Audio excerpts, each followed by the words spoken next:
me also are ministers from all over the churches. This is a ecumenical service. So wachungaji wote, si muko hapa? Si tusalimia? Bwana Yesu asifiwe. We are all there. Then I have the bishops from our synods. Not all of them, but a few of them came.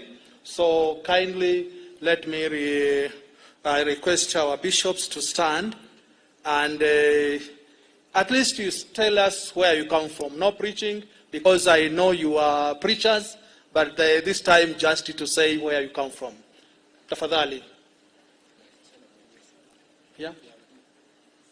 Tusimame, bishops. Yes, tuanze. Right. Good. Wale wa Methodist, eh? Okay. Kuna wengine? Okay. Let's begin from there and tell us why you are here. In very few words. Thank you very Okay. much. Okay. Let me say on behalf.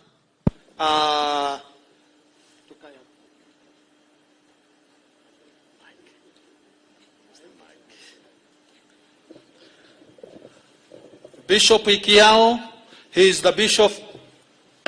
He comes from Mombasa. He's the bishop from Mombasa. Methodist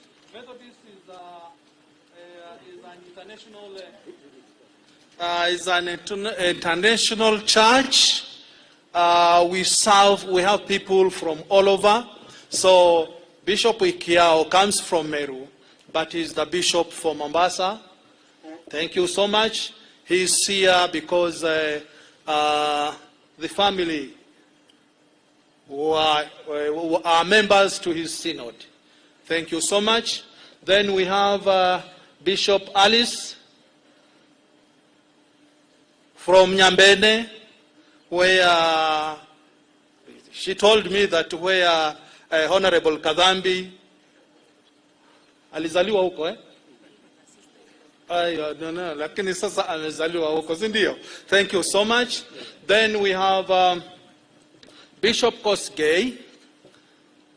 Bishop Kosgei, now you can say it in your language now. Mi hapo sijui kidogo. Sema kidogo tu in your language. Yeah, Your Excellency, with the permission of the presiding bishop, let me greet all of you in the name of Jesus Christ. Bwana Yesu asifiwe. Bwana Yesu asifiwe. Yeah, I'm Bishop John Koskei. I'm in charge of Western region, including Rift Valley in the Methodist Church in Kenya, and I'm the host here. And I wish to welcome all of you to this. When we come to stand and mourn with our sister Honorable Kadhambi. Pigabka agato genga ineta Jesu Bwana Yesu asifiwe. Egilio na gata genguti kaogasi. Egongoi misingo biruro Jehova. Ongetesta ge sojin family nibo Honorable Kadhambi. Asante sana. Kongoi missing. Kongoi. Asante sana. Thank you so much. Okay. Yes, Bishop Maromba is... I'm the bishop in Nairobi. Thank you. Thank you so much. And he's now the General Secretary of the Methodist Church in Eastern Africa. So we shall be in the same office as he transits from being the bishop of the synod to the the calling of being a General Secretary. I want to take the shortest time possible. And today I just want to share a few thoughts that we got from the readings. Masomo yetu, la kwanza imetoka Genesis, where the Bible reminds us ya kwamba because of what happened after creation, mambo yakaenda vile yalivyo, and then God said, because of what has happened, mavumbini tutarudi. So ukizaliwa tu ujue there is another celebration that has to come to you or to me or to all of us. Mavumbini tutarudi. This reminds us that katika dunia hii sisi tuwasafiri, tunapita, tunasafiri. We are sojourners, we are traveling, we are moving with God. You are here in this world for a purpose. The reason why today you are alive or am I alive, it's because God has given you or me a special assignment that you are to fulfill or I have to fulfill. Thanks be to God, again has brought us here because of this celebration. We are not mourning because really what we have heard of the life of our brother who is lying here, David Chepkwony, it's our life to be celebrated. Iliyobakia ni mimi na wewe. But again, God did not just give us that warning ya kwamba mavumbini lazima muende and left it there. No. Aliendelea. What we read from Revelation ni kwamba katika huzuni hizo zote za kwamba mavumbini lazima tuende, when that happens, kwako ama kwangu, it is a very painful moment. It is a moment that nobody, hatujazoea. Vifo vinatokea miaka yote, kila siku, kila wakati, but haizoeleki. So because of that,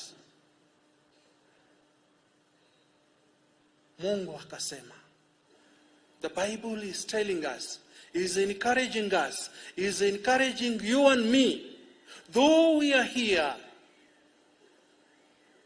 shedding tears and crying, but God assures us that He will always be with us. Mungu atakuwa pamoja nasi, ataendelea, atakuwa nasi zaidi ya yote katika huzuni zetu. He comes over to wipe our tears. Bwana Yesu asifiwe. Praise the Lord. Kufa lazima kuweko. But at the same time, there is an assurance here that the Lord has taken to Himself that He will ever be with us and He will come down to make sure that huzuni zetu sizo zile za kumalizika. Mheshimiwa, this time of the hour, we know we can say we are feeling with you, but we are not sure the percentage of that feeling. Wewe mwenyewe ndio unajua.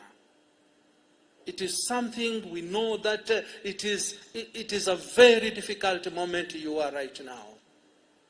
But be encouraged. Take courage. Ya kwamba Mungu anakujali. Mungu anajali mateso ulio nayo. Mungu anajua mipango ambayo kuwa what you see. After that, a very huge gap might appear before you. But Mungu anasema ya kwamba He is ready to stand between the gap. That gap. So that He becomes your great counselor. Praise the Lord. So be encouraged. That's why in the John, Yohana mtakatifu mlango wa 14 unasema hivi,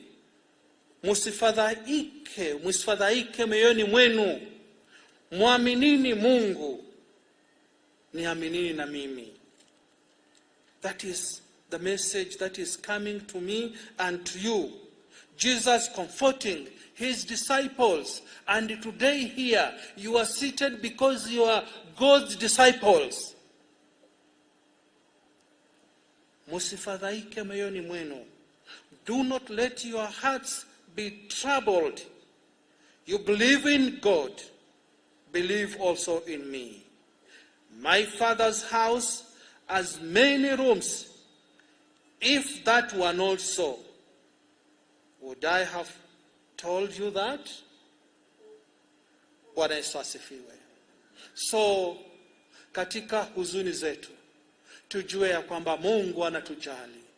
Mungu anataka kumwambia ya kwamba hata tukifadhaika, yani hata tukihuzunika, tusiende zaidi, yani tusiache mioyo yetu ihuzunike kiasi ya kwamba tumkosee yeye.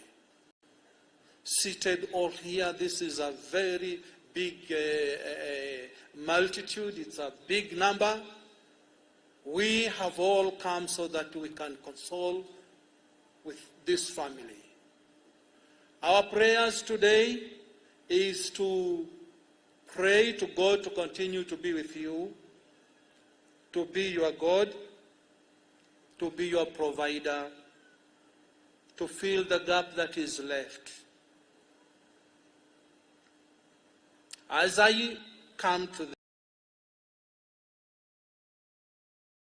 the end,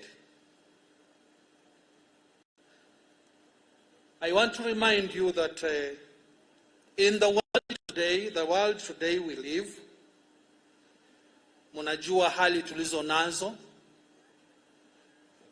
ni kwamba it's no wonder stress-related illnesses are so common. There are plenty of reasons for us to become overwhelmed by the burdens of life. And it only takes a moment of watching the news. Tukiangalia kwa TV tunaona vile ilivyo, lakini still in the same situation. God again is reminding us that we have a duty to pray for one another. We have a duty to forgive one another. We have a duty to pray for our leaders.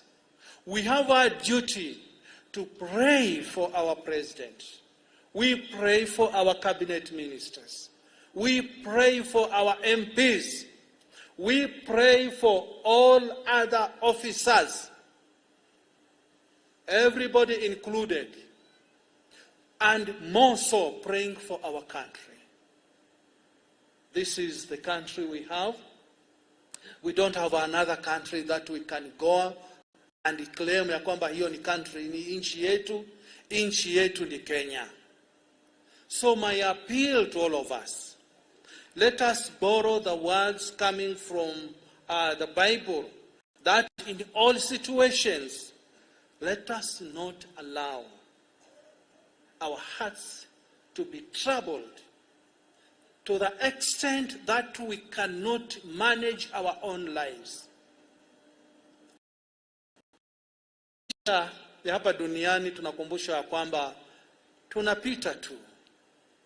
Na the thing, kila kitu ambako Mungu ametuficha ni kwamba you are born, you know that you live, you can plan for your marriage if you want. But what comes after that? Death is without information. It does not inform you that so and so Bishop jitayarishe ninakuja. It just come. We need to prepare as we serve God. We need to prepare in the face of troubles, or in all the way we are facing today. Let us be encouraged ya kwamba Jesus has words of comfort that are coming to us this morning. As we mourn and celebrate the a life well lived, let us remember not to allow our hearts to be troubled to the extent of not managing our own lives. So, let us all pray for our country. Let us all pray for the good things that are happening in our country. Let us pray for the challenges that we are facing as a country as we continue to serve one another. When I took over a few weeks ago as the presiding bishop of the Methodist Church in Kenya, we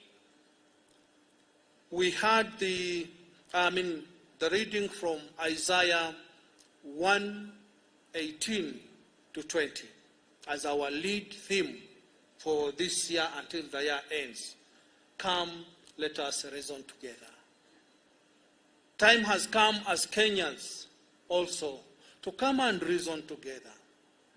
The things that we think are not happening the way we would want, let us provide a space, as God says, that come, let us reason together.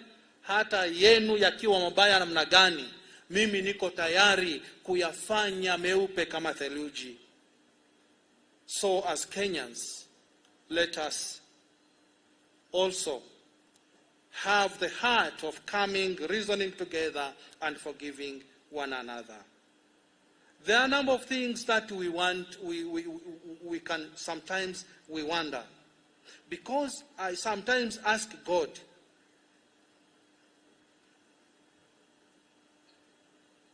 did God really believe we would have the strength to face this life the way it is, in a situation where our loved ones wanakufa, hali ya maisha inakuwa mazito?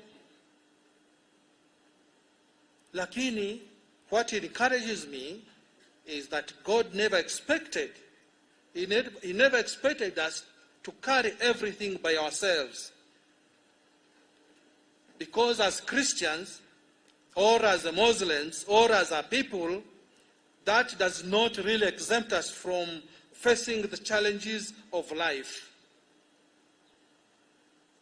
But if we remain in Jesus, if we remain true to the call of God, if we remain faithful to His cause, then we should not worry, because He will provide for us.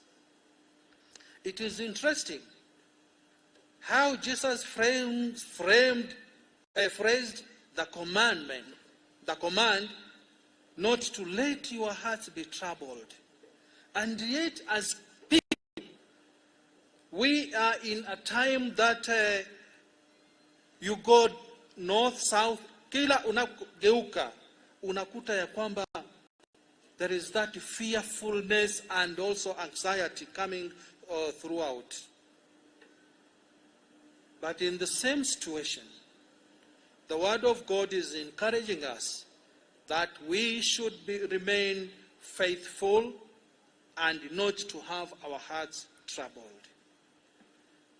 So, this afternoon, as we console and with the family and celebrate the life well lived of our brother, let us be assured that God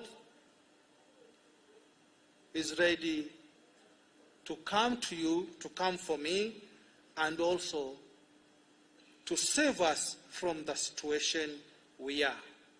The question is, how do you pray? How do you present it to God? At your personal level, at my personal level, as a church, how do we present that? So, brethren, this afternoon, I just want to end by reminding you again the words that are coming from John 14, verses 1 to 4, that let not your heart be troubled. Mheshimiwa, Mheshimiwa Kadhambi, let not your heart be troubled. With your family, with your relatives, God cares, and God cares. So just move closer to God, and God will really help you on day to day to manage your life. May God continue to bless us. May God continue to wipe the tears that are coming from our eyes. It's not just the tears that are flowing here. The tears are the tears that are deep in our hearts.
for showing us the immense love you had for this family, and you've been there showing your love for us. You continue praying for us, praying for this family, na tuendelee kushikilia mama.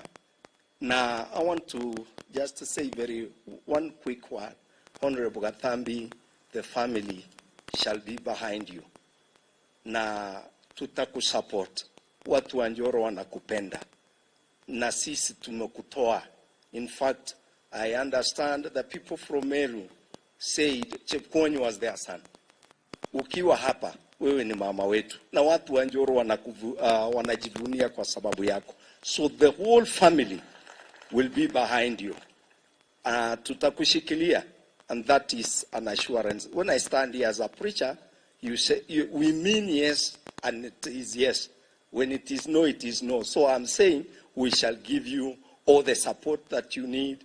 Alafu uendelee kushikilia Njoro. Nimesikia wale wamenitangulia kuongea. They requested the president, and the team, the whole team wakushikilia. Please, tutaendelea kukushikilia. Na kwa sababu tulikuja nyumbani na nikaambiwa Mheshimiwa Charity, the president came all the way na akakaa hapo.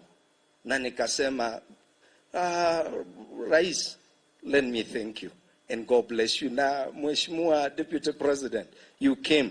Na nilisikia ukipigia Rais, si kutaka kumention, lakini ulimwambia niko kwa Kadhambi. Mheshimiwa Rais, napanga niko na wao hapa. Na tunakushukuru sana. God bless you. Na tunasema kama familia, kama tumesahau kutaja wewe, please feel appreciated. Mtu yeyote ambao ulikuja tu kusema pole. If you did anything to make sure this family wameweza kufatim. Kwa sababu njia amekuwa coordinate. Nilipokuja naye nasikia napanga naongea, yani, and the whole Njoro.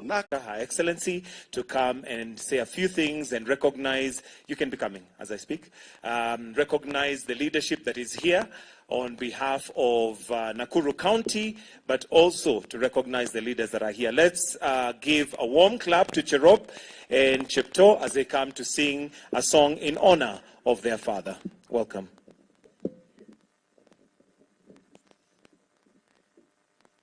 My name is Babena Cherop.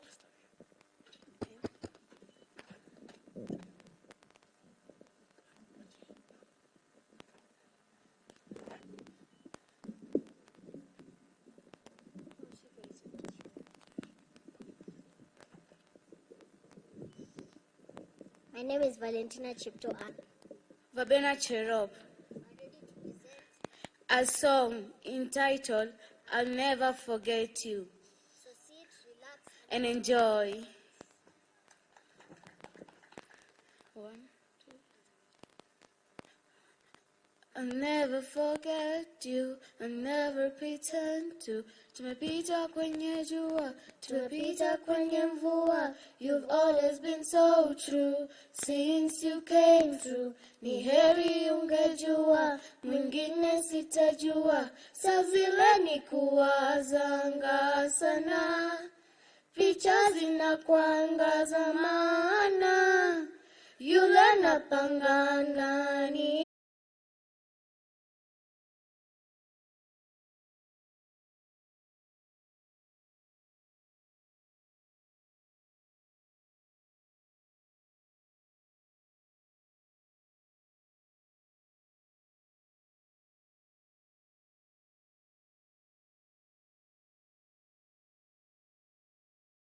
zetu za zangu na za familia na za Nakuru County kwa jumla. Nataka kuchukua hii nafasi kushukuru His Excellency the President and the Deputy President for their commitment during this period, during this painful moment to Charles Kadhambi. Your Excellency and our Deputy President, thank you for finding time to stand with us and time that you have been setting aside to. We must work together. We must work together and work truly together to bring back our county where it belongs, economically, number 2. You know, economically we belong to number 2. We must work together so that we can bring our county back to where it belongs economically in this country. I know His Excellency seated there, Big G, our truthful man. As he keeps on telling us, we must be truthful to ourselves, even as we continue uniting this country. We must be truthful to ourselves. I also want to be truthful to ourselves nationally and mashinani. I also want to be the truthful woman in our Nakuru County, so that I can tell everybody the truth, the leaders. It's now 1 year down the line. I can tell everybody the truth, our leaders, for the benefit of our country, so that all our leaders can work hard to ensure that all the people that elected us will benefit from from them giving us the positions that they gave us. I know I'm finishing. I'm finishing. So mine is just to ensure that we work together as a team. Remember, our governor is our governor of all of us, and I'm the senator for the Nakuru County. I want to take this opportunity also to thank His Excellency for being the first president. I've not been there. This is my first time. So I hear you are the first president to give the equitable revenue to the counties on time. I think you need to clap. We've received this money now, is lying at the county government, and we will ensure that we push the county government to ensure that they do the projects that are supposed to be done, as I do the oversight. Your Excellency, anytime I walk around the county, ni job.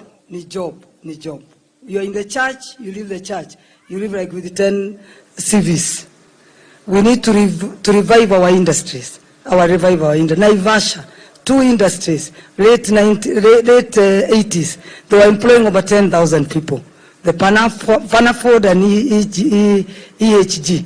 If we raise those industries at the moment now, I'm sure they can employ over 50,000 people. So thank you so much, Your Excellency. We are together, and Gatambi, we are together, we walk the journey. I've lost, I know what it means, but we are together with you. Thank you so much, and God bless you. Asanteni watu wa Nakuru, thank you for giving us this position. To me as your senator, I will not let you down. Thank you so much. God bless you. Asante.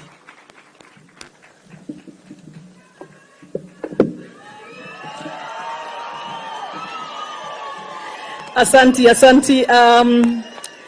Your Excellency, let me now take this opportunity to welcome the Majority Leader of the Senate, who will come and introduce to us all the members of Parliament, both from the National Assembly as well as from the Senate, who are from outside of the county, and perhaps himself will talk and maybe give us 2 more, and then we shall proceed to the next level. Thank you.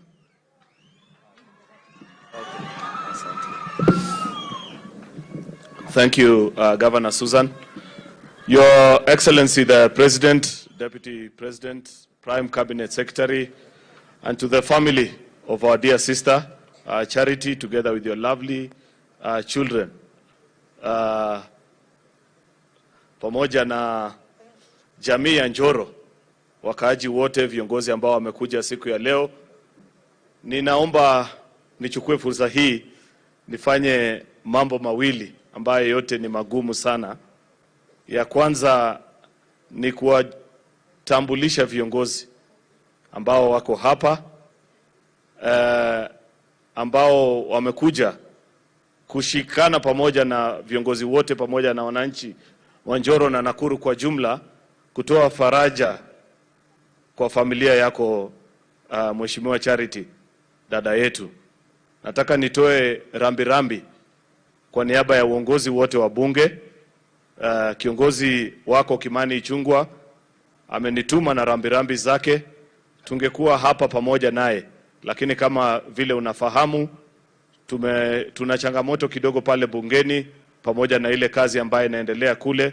Amesema kwa muda wake atatafuta njia ya vile atafika hapa nyumbani, lakini kwa leo hakuweza kuwa na sisi kwa siku ya leo, pamoja na uongozi wote, maspika wetu na wale ambao umeambiwa. Nikupe tu pole zetu pamoja na wananchi ambao pia tunawawakilisha, sababu wewe ni dada yetu na tunajua yale ambayo mnapitia na jamii yako sio jambo rahisi. So pole sana. Hapa tuko na viongozi wengi sana, na ningependa kuwaomba waheshimiwa viongozi tuige vile kanisa ilifanya. Mliona kanisa walichukua, I think presiding bishop took less than 15 minutes. Itakuwa makosa sisi tukisema tuchukue muda mrefu wakati umetufikia. So we consulted there and agreed kwamba tutawapatia viongozi hawa wetu, our colleagues from Nakuru County will speak on our behalf. Then the rest of all of us sisi colleagues wa charity tutatambulika tu kwa jina pahali ambapo mmekaa, alafu tutakuwa tumepatiana pole zetu. Kwa hivyo najua sio rahisi, lakini mtaniwia radhi kwa siku ya leo. Na pia hiyo ikukuwa decision yangu peke yangu, ni hawa viongozi wote hapa mbele. So nataka niombe MPs wote ambao wako hapa, both National Assembly and the Senate, just be upstanding so that I read your names, and when I read, perhaps you wave so that we appreciate all that have come. I'll try and remember as many names as possible. Kuna wale wameandikisha hapa, you just wave, alafu tumalize. Number 1, the Honorable Beatrice Elachi, our Vice Chair katika Kewopa, MP of Dagoretti North. Tumpigie makofi. Thank you for finding time to be with us. Number 2, the Honorable Esther Passaris, Women Rep Nairobi County. Thank you for finding time. Honorable Haikam Zigi, Women Rep Taita Taveta County, a good friend of charity. Thank you for finding time. Dr. Shadrach Mwiti from Imenti South. Asante from Imenti South. Thank you. Daktari. The Honorable Musa Sirma, MP for Eldama Ravine. Anatoa pole zake. You just say pole like that. Thank you. The Honorable Washira Karani, MP Laikipia West. Ametoa pole zake, ako hapo. Honorable Jalango, MP for Langata, ametoa pole zake. Thank you. Major Dong, MP Embakasi Central. Asante, good friend. Rindikiri Mugambi, mzee wa Njuri Ncheke, ametoa pole zake pia. Thank you for finding time. The MP for Buri. Wanjiko Muhia, MP for Kipipiri. Asante Mheshimiwa. Let me start from there because I didn't get the chance. That's Honorable Kangogo Bowen, MP for Marakwet East. Asante. That's Honorable Brighton Yegon, MP for Konoin, where the Chepkwony'S family moved from. Asante for representing the people of Konoin. Huyo ni Mheshimiwa JP Mugambi, MP Igembe South. Thank you. That's a party leader of our former party, but we are still shareholders there, Jubilee Party. The Honorable Sabina Chege, toa pole zako. Asante. That's a Honorable Johanna Ngeno, Emurua Dikir, you wave. Thank you. Ameombewa by public demand, itakuwa considered hapa mbele. Nikipewa note, mimi nitatimiza. There is light that's pushing at me, so it makes it very difficult. Let me start with the senators. That's Senator Karungo Dhangwa from Kiambu. At least that one. That's Senator Kamau from Lamu County. That's, if I'm not wrong, Elisha Odhiambo. Sindio? Yeah, that's Honorable Elisha Odhiambo. Asante. From Game Constituency. That's Veronica Maina, Senator. Honestly, there's light that is pushing, unless you move. That's Honorable Carito. Julius Taitumu, Igembe North. Ridikiri, because you come from Meru and you gave us charity, who turned out to be a very good leader. Just introduce those 3 leaders, and on behalf of the people of Meru, sema pole. Thank you, Your Excellency. We have our senior, Mheshimiwa Kaleke Bioki from Mala, Tharaka Nithi County. Thank you. We have Dorothy Modoni Ikela, our nominated Member of Parliament from Meru County. We have Julius Taitumu, MP Egembe North, Meru County. We have Dan Kalido Kere, MP Egembe Central, Meru County.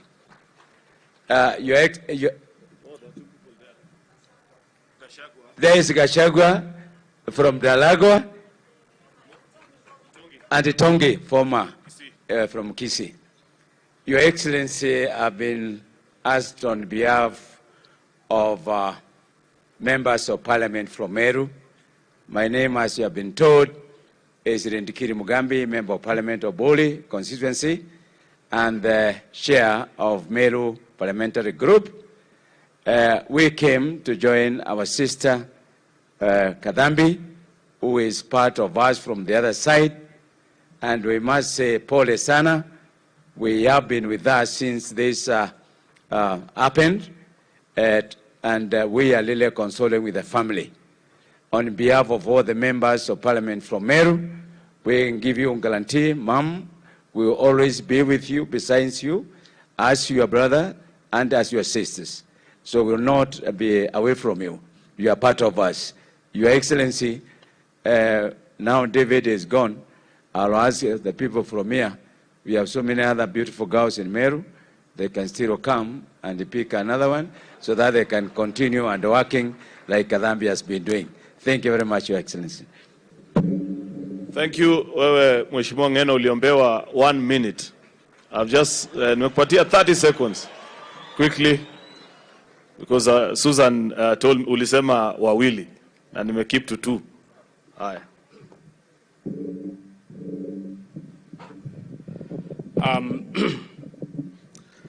Mheshimiwa Rais, naibu yako, viongozi wote, familia ya Kadhambi, nataka nichukue fursa hii kwa niaba yangu na kwa niaba ya mashemeji. Najua Kadhambi anatuitanga shemeji Pamuru. So kwa niaba ya wajumbe wote ambao nawaita Pamuru, nataka niseme pole sana. Nataka niseme pole sana. Chepkwony alikuwa mtumishi mwenye kwa mambo mingi tulikuwa tunajuana, especially kwa mambo mingi yenye inahusu Nakuru. Na tunasema kama jamii ya Mauche na area hii yote kwamba tumepoteza kiongozi mkubwa sana. Na maybe tu niseme, Your Excellency, Chepkwony hata kwa ile kazi alikuwa anafanya huko, alikuwa na reside hapa. Na alipitia mambo mingi yenye watu wa hapa wanapitia. Alikuwa mkaaji hapa. Na kuna terms yenye siku moja tuliongea na yeye na watu ya hapa. Ziko hapa, Your Excellency, yenye labda kwa niaba ya wale wote ambao hajaongea niseme hizo terms zinapatikana hapa Nakuru peke yake. Terms ya kitu inaitwa beacons zinapatikana hapa. Terms ya kitu inaitwa cutline zinapatikana hapa. Terms ya vitu inaitwa caveat ni kitu inapatikana hapa sana. And Chepkwony was one of those people wenye alikuwa anapigania wahakikishe kwamba hizo vitu ziondolewe.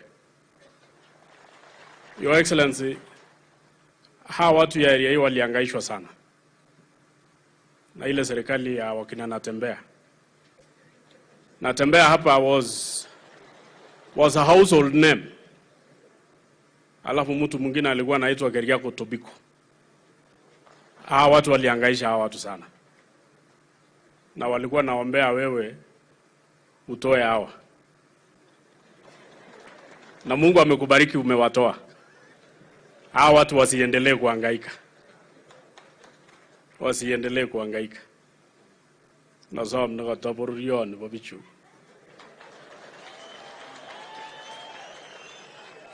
mbarenik chu menye bichu ko kimenye kenyisiek over 20 years. Amongen bichu kasitab title deed tinye mabuket buch lakini mongen kit neyoe. Au kiririo bichu keny. Matitoe ngoseretio bichu. Ityokyin mbarenik kobois ak torchin ochumindet ngelenye polen. Asante ale makaimwa okikakile makitoroku chelion. Bas. Your Excellency, niliingia kwa shida kidogo na utanisamee. Unajua we live, seated next to me is a cabinet secretary for gender. So wakati nimepea wanaume wawili uliona nikirudi pale. Ile maneno ameniambia ni ngumu. So waja nijitetee kidogo. Allow me just two very good friends wa Charity in under a minute each. The Honorable Esther Passaris and the Honorable Ahaika Mzigi. Just 1 minute. They are very good friends of Charity. Mambiwa wamekaa pamoja naye during the entire time. And so that because tuliruhusu wanaume wawili, wacha pia wao waseme pole zao, alafu sisi wabunge tutakuwa tumemaliza. Thank you.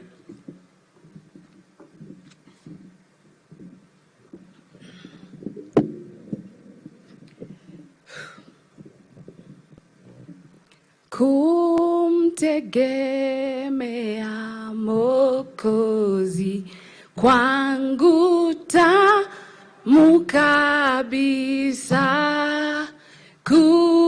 kukubali neno lake lina raha moyoni.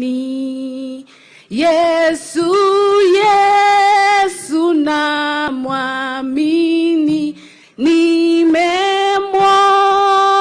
thabiti. Yesu yu thamani, ahadi zake kweli. Charity, wakati nilifika hospitali, wakati madaktari tu walikuwa wamekupatia ujumbe ya kwamba mume wako hayupo tena, mimi nilikuwa nakuja kusimama na wewe akiwa mgonjwa, lakini nikakuta tu ndio amekupatia zile habari. Ukaniangalia, ukaniambia, Haika my sister, mimi nitaanzia wapi? Watu huwa wanafanya nini? Nikakuangalia, nikaona kama kichwa yangu ikakuwa blank. Nikakwambia, Mungu, Charity, Mungu amesimama na sisi. Mungu ametufikisha hapa leo, na huyu Mungu endelea kumtegemea na familia yako. Huyu Mungu atakuweka salama. Naomba nilete rambirambi zangu za familia yangu. Nilete rambirambi ya watu wa kule Taita Taveta ambao ninawakilisha. Nilete rambirambi ya wajumbe ya komiti ya diaspora na migrant affairs. Nimeona members wakiwa hapa. Mheshimiwa Jalango pia tumeandamana naye. Wewe ni mwana kamati wetu. Tunasema pole sana, na poleni sana familia, poleni sana watu wa Njoro. Asanteni kwa kumchagua Charity na kumpatia tena kipindi cha pili. Mzidi kusimama na yeye. Asanteni sana. Jina langu ni Lydia Haika Mizigi, mama county wa kutoka kule Taita Taveta. Mungu awabariki. Your Excellency, the President, the Deputy President, the Prime Cabinet Secretary, all protocols observed. Charity, we have walked this journey together, and we will walk the journey ahead together. You have been strong for your family, Chemutai, Chepto, Cherop, and Kipchumba. You are so amazing. You have made Daddy really, really proud. The song you sang before all of us, Your Excellency, you had left the tent when the two little girls came to sing for their father. It was such an amazing song, and it showed such power and such strength. I would really hope that they get a chance to sing it one more time so that we can all internalize the man that David was. I have seen these children talk about their father, and I told Chemutai, the elders, one day I want you to write a book about the father that was David Chepkwony, because in Kenya we are lacking role models. That's why we have so many single mothers. And I believe that David, who I didn't know personally, was not just an amazing husband to Charity, but an amazing father, which our young men need to role model so that we can end the menace of single parenting and we can unite the family as God intended. Thank you, and God bless you. Asante. Nafikiri sisi tumefikisha hapo tukiwa kama bunge. Niweze tu kusema pole kwako Charity. Wakati tunakupa pole, pengine niseme tu jambo moja kukuhusu, sababu pengine kupata nafasi kama hii mbele ya wananchi unaoongoza sio jambo la kawaida. Mimi nataka nikupongeze kwa kuwa wewe ni mama jasiri. Sisemi wewe ni mama jasiri kwa sababu ati una majonzi na ninataka nikupe pole peke yake. Ninasema hivyo kwa sababu mimi nakumbuka vizuri, Your Excellency, huyu Charity, wakati tulikuwa naye bunge msimu ambao ulipita, unakumbuka ile shida ambaye ilitokea na ile vitisho watu walikuwa wanapitia. Na unajua wale ambao tulikuwa tunashindana nao walikuwa wametengeneza squad ambaye saa zingine walikuwa wanazunguka pale bunge wakiuzia watu uoga. Na nakumbuka siku moja nilimpata huyu Charity amefinyiliwa kwa kona na wanaume karibu 6 wapande ile ingine ambaye wanashindana na sisi. Yeye anawasikiza tu, anawasikiza. Mwisho walipomaliza wakasonga naye, sababu huwa tunazungumza. Nilimuita na nikamuuliza, dada kuna nini? Kaniambia hawa watu wameniuzia uoga ile sijawahi kuuziwa kwa maisha yangu. Wameniambia kuhusu njoro, wameniambia kuhusu vile hesabu za kikabila zinakaa kona hii, na mimi sijui nitafanya nini. Lakini wacha nikuambie kitu moja, usikue na wasiwasi. Tangu nianze kuongoza watu wa Njoro, mimi sijawahi kuwaona kama kabla hii ama kabla hii ingine. Mimi nawajua tu kama watu wa Njoro, na kama vile ninavyofanya ndio wameniambia, nitasimama kwa hii chama yetu ya UDA na nione kama hawa watu ambao wananipatia uoga ama ni wananchi wangu wanapeana uongozi. Alipiga moyo konde, na leo tunasimama hapa tukisema Charity ni mbunge wetu, na hakukubali kuuziwa uoga, hakukubali kuuziwa ukabila, hakukubali kutishiwa. Charity, endelea na moyo huo huo, utafikisha hii Njoro yetu mbali sana zaidi. Zidi kukaa hivyo, Mwenyezi Mungu akuinue na akupe nguvu wakati huu ambao unapitia shida hii. Ya mwisho tu, Your Excellency, waheshimiwa wamezungumza kuhusu kazi nzuri ambayo umefanya katika kilimo, na umeambiwa pongezi. Sisi tunashukuru tukiwa wawakilishi wa wakulima. Vile umepambana na hii mambo ya mbolea, kuishukisha kutoka 7,000 mpaka 3,500, sasa umeanzisha 2,500. Ile jambo tu kidogo ambaye imebaki apart from bei ni pia ile distance ambaye wakulima inabidi waende kuchukua ile mbolea.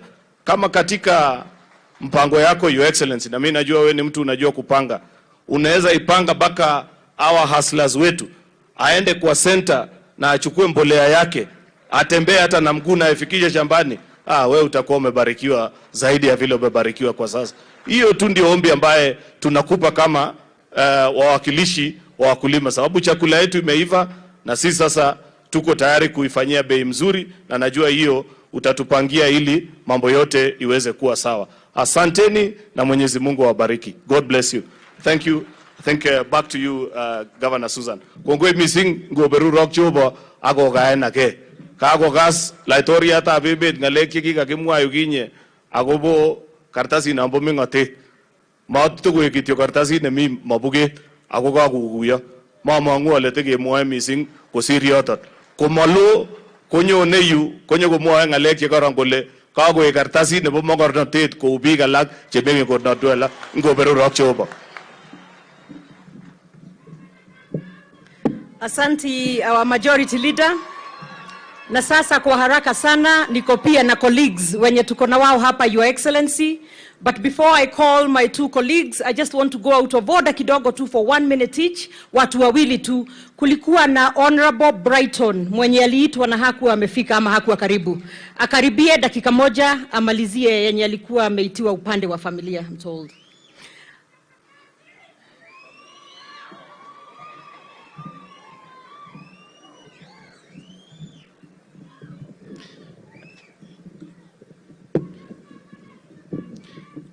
Your Excellency the President, Deputy President, Prime Cabinet Secretary, all protocol observed.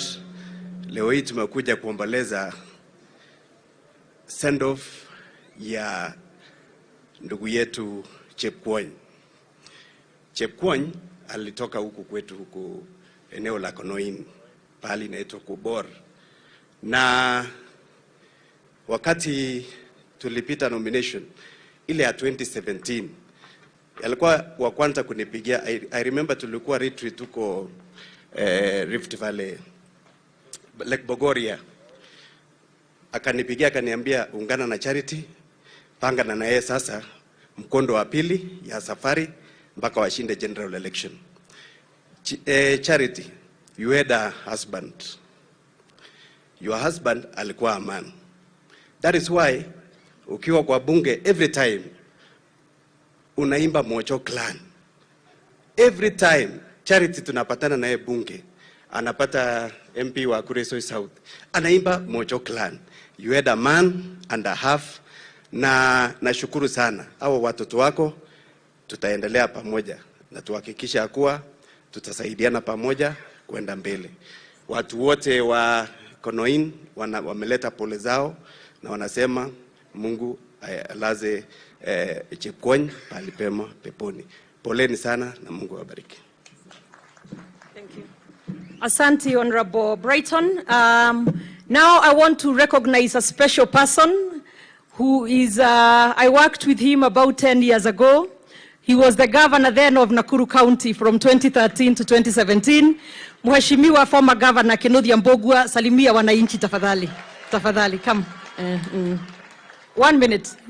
Yeah, you can. Yeah.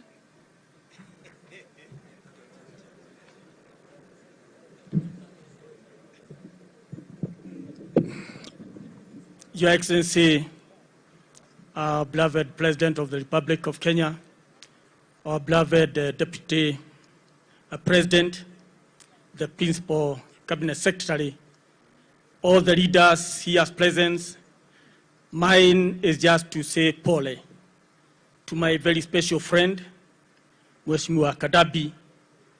Tulianza naye when we were amateur in politics. I was starting politics, he was starting politics, and we nurtured each other, and we became family friends. Pole Mheshimiwa, you are a strong lady. Your family has done great to Joro, to Nakuru, and to this country as a unifying factor. May God continue to bless you and give you strength during very difficult time. Our President, there are 4 or so things how watu wa Mauche wameuliza. We have been together with these people since I was a junior officer dating back to 1979, and Your Excellency, if you can, which you can, hiyo maneno wameuliza ya maji, ya barabara, hiyo ya caveat, Your Excellency, wasaidie. May God bless you all. Thank you.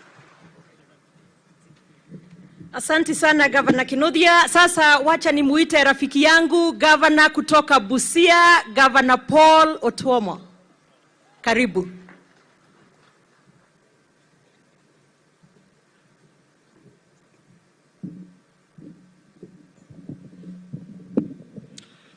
Your Excellency, the President of the Republic of Kenya, the Deputy President, our Prime Cabinet Secretary, all protocols observed. Let me also take this opportunity on my own behalf and on behalf of the people of Busia, to bring my condolences to the family of Chepkwony and our sister Charity. I would have been here with your sister from Meru, but the mom was not feeling well. She traveled, she's in Meru, lakini pia anasema pole. Kwa wale wajui, pia mimi nilitembea tu hiyo safari ya Chepkwony na nikapata msichana kutoka kwa Mbabu kule Nyambene.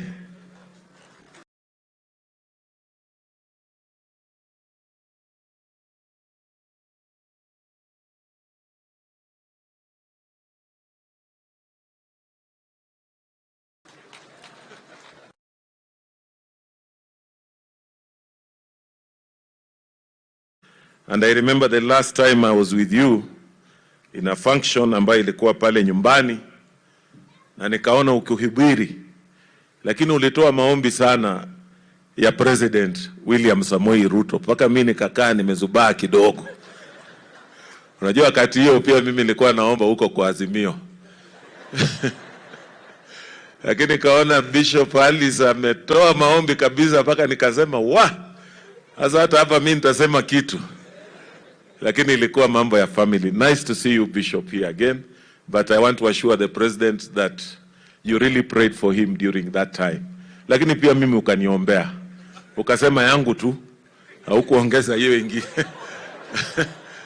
Na mimi pia nikajipata gavana. So thank you kwa hiyo maombi, na hiyo sisi wote ni jamii moja. So in short, I'm just trying to say in Kenya sisi ni jamii moja. Tumekuja kutoa pole. But since I came with His Excellency, I must also just say one or two things.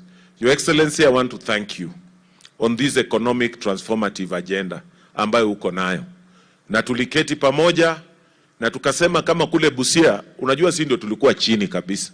One of the lowest counties of the lowest, ile mnasema bottom. Sasa ukasema hii bottom tuijaribu tuilete up. Na mimi nikasema niko aligned. Sasa zingine unajua watu wananiona na wewe wanashindwa, hii watu wanafanyanga nini? Niyo maneno tu ya kupanga, ya kuhakikisha kwamba the economic revitalization of this country takes shape. Na nimekuwa na opportunity, ukanipa waziri hapa ni kama tingatinga. Tunaongea kila saa, Kuria huyu rafiki yangu sasa.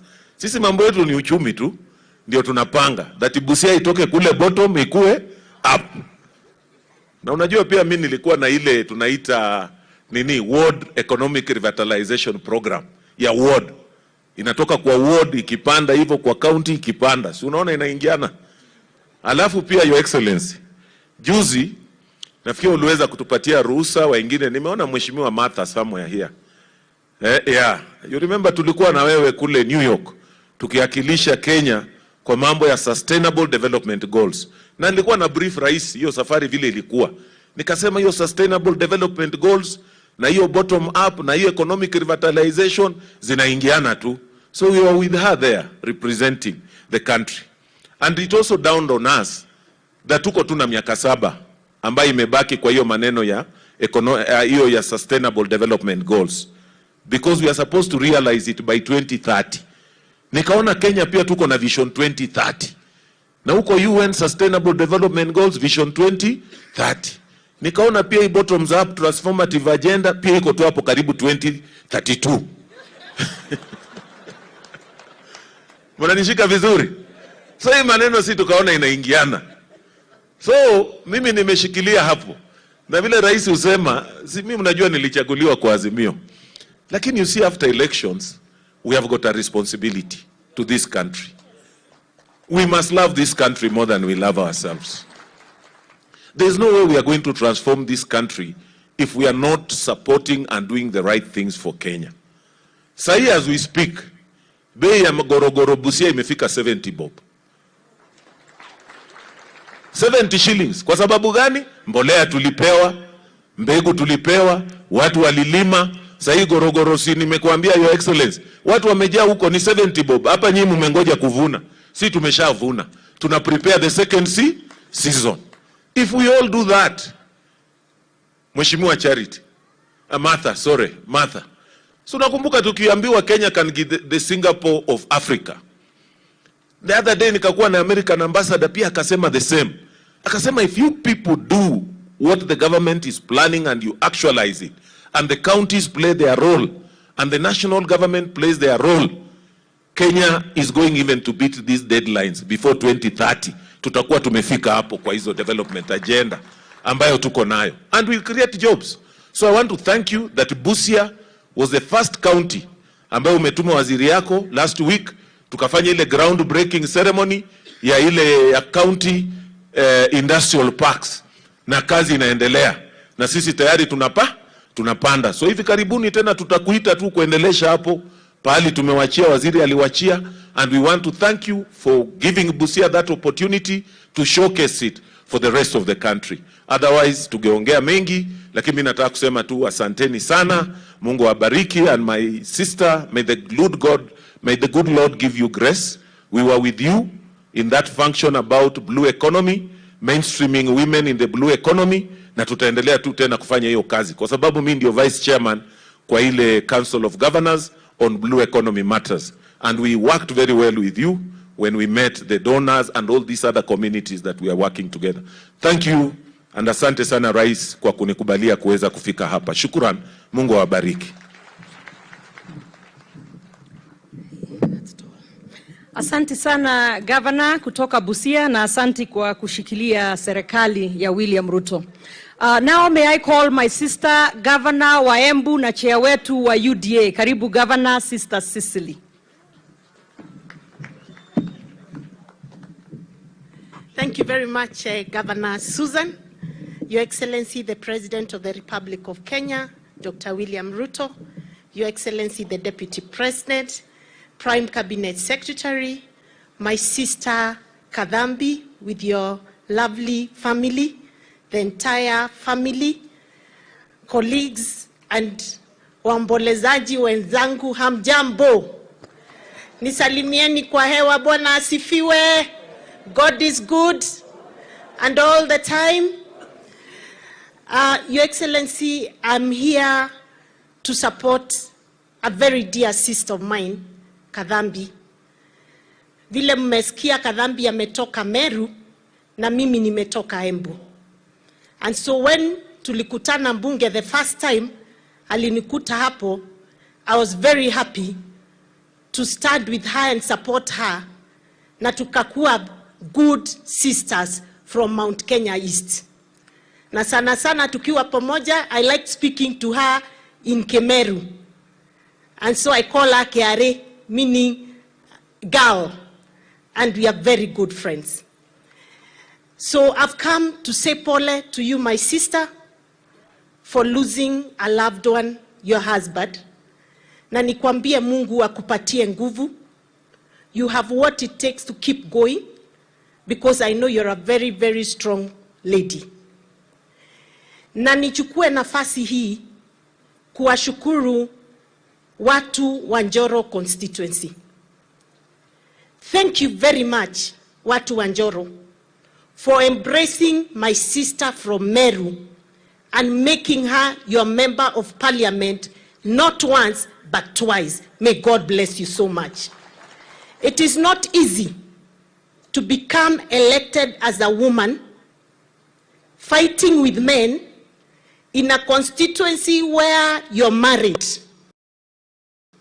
It is very, very difficult. So that confidence that you put in my sister, please keep giving her even more support. Kuendelea mbele, endeleeni kumpatia support. She's very hardworking. Akiwa kule mbunge mambo yake yote anaongea mambo ya Njoro.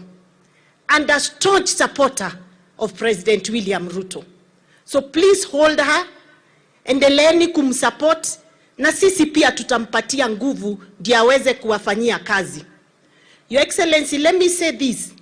I don't think there's a single member of parliament ambaye ameshikilia agenda yako ya kupanda miti kama Kadhambi. Kadhambi amepanda miti mpaka the other day nilimwambia my sister, I need to walk in your footsteps. She understands matters climate change.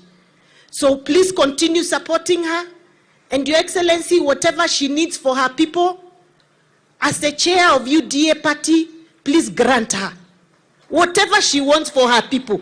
Hata hiyo mambo ya caveat maliza, Your Excellency, because I know she really means well for her people here. My sister, I know your husband has left and he was holding you strong in your political career. Now keep God closer. He's going to take the place your husband has left. And these great people of Njoro will continue to support you. Si ndio watu wa Njoro? Mutaendelea kushikilia mama Kadhambi? Tafadhali nionyesheni kwa mikono. Asanteni sana, mubarikiwe. Salamu kutoka kwa watu wa Embu. Na nataka nyinyi wote muingie kwa chama ya UDA na musitoke hapo, tushikilie Mheshimiwa William Ruto. Chama ya kazi nika. Asanteni sana. Asante, Governor says. Now, as we finalize this chapter, Your Excellency, let me begin by saying, my sister Gadhambi, for a fact, I have worked very closely with you, kabisa, na watoto. And I know how much you loved your husband. Nakumbuka back in March, tukiwa CSW in New York. Tukiwa na wewe, and for some reason, we happened to be with my husband too. Now, I know we spent a whole 2 hours ukitupe story yako na Chepkwony and how you met, and I was fascinated how this girl from Meru meets a guy, I think from Bomet initially, runs in Njoro, gets elected without, I mean, it was just fascinating. And I remember you always called him Chepkwony wangu, Chepkwony wangu. So Gadhambi, I know, I mean, obviously, I have not walked in your shoes. I cannot even imagine, but I can only imagine how tough this must be. So for me, I will continue to pray for you, my sister. You are a lovely, lovely person. Na Your Excellency, kama kuna mtu I have met, an MP, hata unajua when we come to your meetings, the other MPs first warn Gadhambi, leo hatuendi kuongea ya single constituency. We are talking about across the county because of how anajua kutetea watu wake. She's always out there trying to get more and more for Njoro. And I want to promise you, my sister, in front of your family, the president, the church, and the people of Nakuru County. As a governor of your county, I will walk with you in this journey. And where I can help you, Gadhambi, I will always put you mstari wa kwanza. And where you need me to hold your hand tuende kwa president, tukaombe kidogo, tutaenda pamoja. Because I know he has a soft spot for you too. Pia niseme, as a friend now, I have loved the way you have brought up your family, my sister Gadhambi and Chepkwony. I visited him and the children and you in Mombasa back in April. And I have a special girl in that family who just lights up my heart. And I call her Bishop because she prays for me and even sends me messages praying. And so that we can understand as parents what really this family has done to make sure that these children are raised up knowing God. I want to play a small message from my daughter there. I call her Bishop, Chepto. This is her before the elections and the messages she would send me. Oh, I don't know. Oh, imekata. Oh, imekata. Huh? I don't know. Hold on 1 minute. So, I mean, I just want to really thank and say how much I am impressed. I know, boss, you tell us we must be technology ahead now. Ati? Oh, ni mic hii haifanyi? Oh, okay. Okay, wacha niendelee. These people can embarrass one.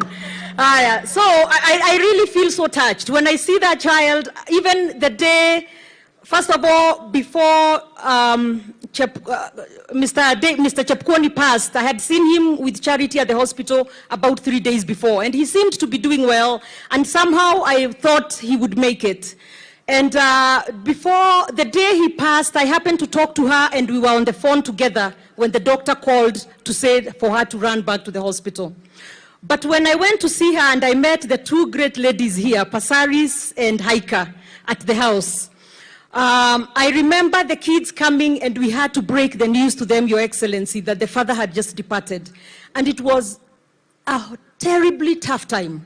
But I am saying all that to say, I remember holding Bishop, and Bishop told me that God gives and God takes. And that shocked me. So when I look at Gadambi, I know she will be fine, despite how hard it is, because her and Chepkwony have raised these very, very confident girls and boy there, and they know the Lord. He'll stand in the gap, and he will be with them, and he will be their father. And I just want to say, as the Bible says, the Lord watches over the foreigner and sustains the fatherless and the widow. He heals the brokenhearted and binds up their wounds. My sister and your family, I know that God will comfort you, and he will stand in the gap. Kama imekataa ni sawa.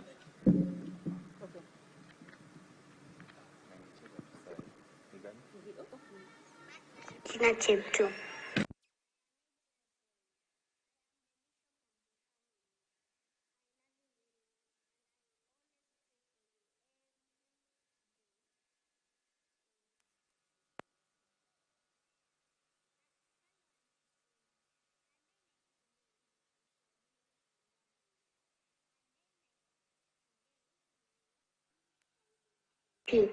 We love you. I pray for you. God bless you. So saying, I know that you will be fine. Your Excellency, as I sit, as much as it's a difficult time to bring this up, because we are here really to celebrate the life, actually, of David Chepkwony and also comfort his beautiful, wonderful family. Let me just say that when we came to you as Nakuru members of parliament, but also the conversations that I have had with the Waziri wa Lands that you have given us this time. Tulipokuja kwako, Your Excellency, about 2 weeks ago, na members of parliament wa Nakuru County, na pamoja na ile mazungumzo nimekuwa nayo na waziri wetu wa mashamba. Your Excellency, nafurahia kujua wewe unajua agenda kubwa sana na yenye unafanyia kazi mingi sana ni ku make sure caveat area hii imetolewa.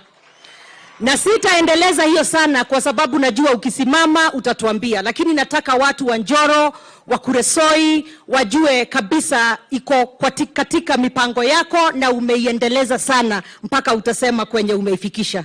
Maneno ya maji, Your Excellency, tuliongea na ninajua unakuja kutumalizia hii maneno ya Itare Dam. Na Itare Dam itatusaidia kusolve shida ya maji katika eneo hili. But in the meantime, mimi na County Assembly ya Nakuru, MCA, tunaweka boreholes na tuna desilt na tunaleta springs as well. Tuna make sure hizo ziko sawa. Asante, Your Excellency, umetupatia County Aggregation and Industrial Park. Na pamoja na wewe tukaongea na tukasema tuilete hapa Njoro. Kwa hivyo hiyo unakuja, ukipata time utakuja ufanye ground breaking, iko pale Egerton, na tuko na agenda kubwa sana za value chains za agriculture yetu ya hii county, na tunajua itaenda mbele sana pamoja na wa industries, zitatusaidia watoto wetu wapate kazi, kwa sababu hiyo pia ni shida. Your Excellency, sasa nikiketi siwezi keti bila kusema kwanza asante sana kwa mbolea. Tulipoingia kwa serikali, mbolea ilikuwa shilingi 7,500. Last time wakati tulikuwa tuna distribute, ukaileta chini ikafika shilingi 1,300. Lakini Your Excellency, nataka kukushukuru kwa sababu sasa umetuletea mbolea ya shilingi 2,500. So thank you. Na wakulima najua muna appreciate hiyo sana. Na Your Excellency, ukisimama hapa nataka uangalia ile shamba na uangalia ile shamba uone vile we are doing as Nakuru County. Lakini Your Excellency ametuambia sisi, kwa sababu yeye ni mkulima number 1, tuwaambie nyinyi farmers, na sitasahau kuambia, tafadhali round hii kwenye ulikuwa unaweka gunia moja ya mbolea, weka 2 na mtashangaa vile chakula itazaa. Lakini Your Excellency atatuelezea hapo more than that. So Your Excellency, we completely support your agenda. Asante sana kwa yale mengi umetufanyia. Mabarabara ulituambia time is coming utaweza kutusukumia hapo, na mimi naendelea na zile zangu za county kidogo, na tunashukuru na we thank you so much. Let me stop there, Your Excellency, and let me also just say, my dear sister, we continue praying for you and working with you and the children. May God bless you. Now it is my honor to invite the Prime Cabinet Secretary of the Republic of Kenya, Mheshimiwa Musalia Mudavadi. Asante. Oh, and just 1 minute, Prime Cabinet. If the Deputy Governor can stand, I see you there. Deputy Governor, Nakuru County, Mheshimiwa Kwanza. Asante.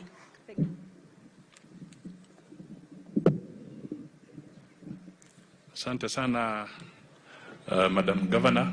Mheshimiwa Rais wa Jamhuri ya Kenya, Dr. William Samoei Ruto, Mheshimiwa Naibu wa Rais, Charity Gadhambi na familia yako yote, pamoja na ukoo, wachungaji wakiongozwa na Bishop Isaiah, waumini wote, waombolezaji, hamjambo. Kabla sijatoa rambirambi zangu, ni vizuri niwatambue mawaziri wachache ambao wako hapa kwa majina. Nitaanza na Mheshimiwa Moses Kuria, atapunga mkono. Nilimpata pale nje nikamuuliza nywele imeenda wapi? Akasema ni rebranding. Kuna Mheshimiwa Aisha Jumwa. Asante sana, mama mwenye nguvu. Kuna Mheshimiwa Simon Kiprono Chelgui, mtu wa Hustler Fund. Asante sana. Na pia kuna Mama Florence Bore, Mheshimiwa wafanyikazi. Asante. Asante sana. Alafu kuna Mheshimiwa Zakaria Mwangi Njeru. Mwangi wamezungumza mambo ya ardhi. Kabla rais hajakuja hapa, njoo ujitetee. Kwa niaba ya mawaziri, yeye ni mwenyeji, atajibu hilo swala la caveat. Your Excellency, Rais wetu wa Jamhuri ya Kenya, Excellency the Deputy President, mawaziri wenzangu, viongozi wote wa Nakuru, hamjambo. Your Excellency, mwanzo kabisa ni kushukuru kwa niaba ya watu wa Nakuru kwa sababu ahadi ambayo ulielezea watu wa Nakuru wakati ulipokuja hapa ni kwamba utawapa kiti cha uwaziri, na niko hapa leo rais wetu kukushukuru kwa sababu ulitimiza ahadi hiyo. Na haukutupa tu kiti chochote cha uwaziri, mbali ulitupa kiti ambacho kinasimamia ardhi na nyumba katika nchi hii yetu. Your Excellency, you have guided me, umenielezea mambo ya kufanya, hata ukaweza kutuma the East African Court of Justice, tukaja tukaongea nao pamoja na